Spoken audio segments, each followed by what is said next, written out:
बिस्मिल्लाहिर्रहमानिर्रहीम। Class 11th, subject economics. Topic जो है आज का, date is importance of cooperative marketing in India. Importance of cooperative marketing in India. पहला है इसका एंड ऑफ मिडल मैन। पहला पॉइंट है end of middle man. The agricultural cooperative marketing has ended the presence of middle man. जो agricultural cooperative marketing है, इसकी वजह से जो दरमियानादार होता था, बीच में ब्रोकर होता था, उसकी प्रेजेंस को उसने खत्म कर दिया। अब कोई मिडल मैन नहीं होता है वहां। In the process of sale and purchase, sale और परचेज के बीच में एक मिडल मैन हुआ करता था। तो इसकी वजह से, एग्रीकल्चरल कोऑपरेटिव मार्केटिंग की वजह से, उसकी प्रेजेंस जो है मिडल मैन की, वो खत्म हो गई। तो अब प्रोडक्ट्स जो हैं वो बेचे जाते हैं या खरीदे जाते हैं without the presence of middle man. Okay, now with the help of cooperative marketing, agriculturists are getting fair price of their products। अब जो इसकी मदद से, कोऑपरेटिव मार्केटिंग की वजह से, इसकी मदद की वजह से एग्रीकल्चरिस्ट जो हैं, किसान जो हैं, फार्मर जो हैं, वो वो प्रोडक्ट्स जो प्रोड्यूस करते हैं, उनको अब अच्छी कीमत मिलती है। This was the first point, end of middle man. Second point is to increase the bargaining power of the producers. With the help of cooperative marketing, farmers are less prone to exploitation and malpractices। हाँ, अब इसकी वजह से, cooperative marketing की वजह से farmer जो है, अब उन्हें एक्सप्लाइटेशन, इस्तेसाल उन्हें कम हो जाता है और उनके साथ धोखाधड़ी कम हो जाती है। Instead of marketing there produce separately, they will market it together. वो पहले जो थे, सेपरेटली अपने प्रोडक्ट्स को बेचते थे, अपने प्रोड्यूस को बेचते थे। अब मार्केटिंग की वजह से, कोऑपरेटिव मार्केटिंग की वजह से, अब वो टुगेदर जो है, तो वन एजेंसी, वो अपनी चीजें फरोख्त करते हैं या खरीदते हैं। This will increase their bargaining strength, merchants and inter. अब जो है, ये बार्गेनिंग स्ट्रेंथ जो है, इससे इसमें इजाफा हुआ। अब जो है, ये बार्गेनिंग पावर जो है ऑफ द प्रोड्यूसर्स, उसमें इजाफा हुआ है। अब वो खरीद फरोख्त ठीक तरह से कर सकते हैं, बार्गेनिंग कर सकते हैं। This was the second point. Third point is direct dealing with the final buyers. Cooperative can altogether skip the middleman and enter into direct dealing with the final buyers। अब मिडलमैन के बगैर, अब जो है, direct final buyer के साथ producer जो है, उसके साथ राब्ता कर सकता है, उसके साथ वो चीजें खरीदता या फरोख्त कर सकता है। विच एलिमिनेट, इससे एलिमिनेशन हो गई, खत्म हो गए एक्सप्लाइटर्स एंड इंश्योर फेयर प्राइसेस।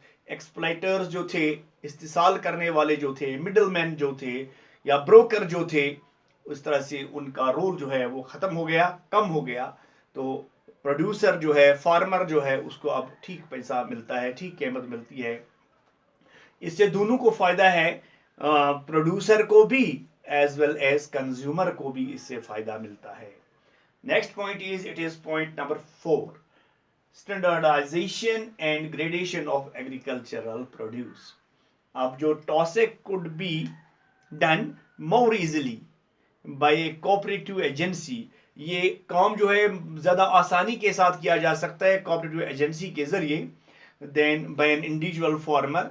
एक इंडिविजुअल फार्मर जो था, उसके बरक्स जो कलेक्टिवली ये कोऑपरेटिव एजेंसी जो है ज्यादा अच्छा रोल कर सकती है। Thus, each member can take advantage of gradation of produce।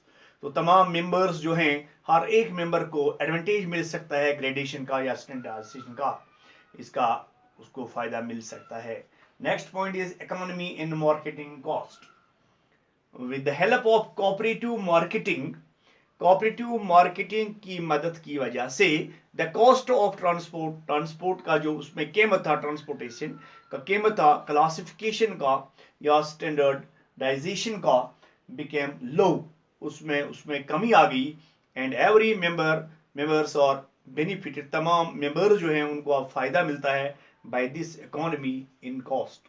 इस इकोनॉमी में तमाम मेंबर्स को फायदा मिलता है। तो next point is advantages to the consumers. ये through cooperative marketing the consumers get pure and quantitative goods. जो कंज्यूमर्स है उनको एक तो प्योर साफ चीज मिलती है, और क्वांटिटेटिव मीन्स जिसकी क्वालिटी जिसकी अच्छी है वो उसको मिलती है विद फेयर प्राइसेस, और कीमत भी उनके लिए मुनासिब होती है, अच्छी कीमत होती है। Next point is control over the supply of produce. Prices of the produce fall down during cropping season। Cropping season के दौरान जो प्राइसेस हैं इस प्रोड्यूस के, उसमें कमी आ जाती है, क्योंकि due to excess supply in the market में सप्लाई बहुत ज़्यादा जाती है, इसलिए कीमतें जो हैं उनमें कमी आ जाती है। The cooperative marketing societies have generally storage facilities. अब ये कोऑपरेटिव मार्केटिंग सोसाइटीज जो हैं उनके पास स्टोरेज फैसिलिटीज अवेलेबल हैं, वो चीज़ों को स्टोर करने की जगह उनके पास है। इसके नतीजे के तौर पर रमेन्स ए कंट्रोल ओवर द सप्लाई। अब सप्लाई पे कंट्रोल रहता है, सप्लाई पे ज़्यादा सप्लाई नहीं की जाती है प्रोड्यूस की, तो farmers can wait for better prices. तो इससे फार्मर जो है they wait for some time for better prices. Next point is credit facilities. The cooperative marketing societies provide credit facilities। ये क्रेडिट फैसिलिटीज प्रोवाइड करती हैं, ये कोऑपरेटिव मार्केटिंग सोसाइटी जो हैं, they provide credit facilities to the farmers. Farmers को credit facilities मिल जाती हैं to save them from the necessity of the selling their produce, ताकि वो बच सकें इससे जब उन्हें ज़रूरत पड़ती है अपना प्रोड्यूस जल्दी बेचने के लिए। आफ्टर हार्वेस्टिंग के बाद, फसल कटाई के बाद जब वो कोशिश करते हैं जल्दी अपना प्रोड्यूस बेचने के लिए, उससे इसको बचा सकते हैं, क्योंकि अब जो है ये कोऑपरेटिव मार्केटिंग सोसाइटी जो है दे क्रेडिट फैसिलिटीज और अवेलेबल दियर। अब उनको मजबूरी नहीं है कि वो जल्दी अपने इस प्रोड्यूस को बेच सकें। This ensures better returns to the farmers. इससे यकीनी होता है कि बेटर रिटर्न्स उनको हासिल होते हैं फार्मर्स को। Next point is to provide training and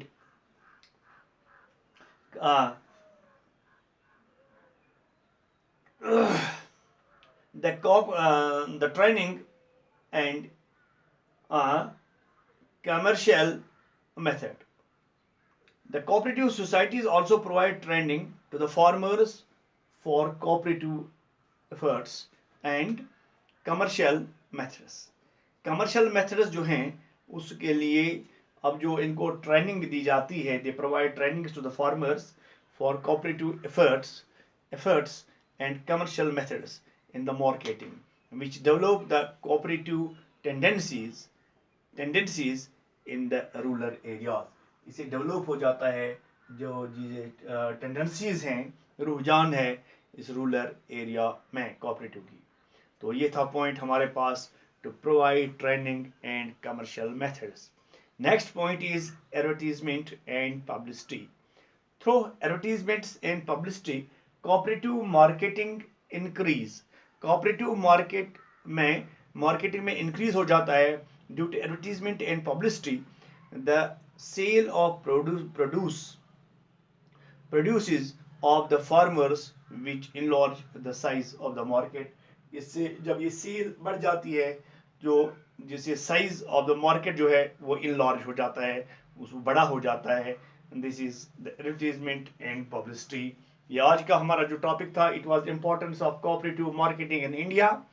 पहले पे हमने बात की that was end of middle man. दूसरे पे हमने बात की to increase the bargaining power of the producers. तीसरा जो था that was direct dealing with final buyers. Fourth was standardization and gradation of agricultural produce। Next जो था that was economy and marketing cost। Next is advantages to the consumers. Next is control over the supply of produce. Next is credit facilities. Next, to provide training and commercial methods. Last is advertisement and publicity. Thank you.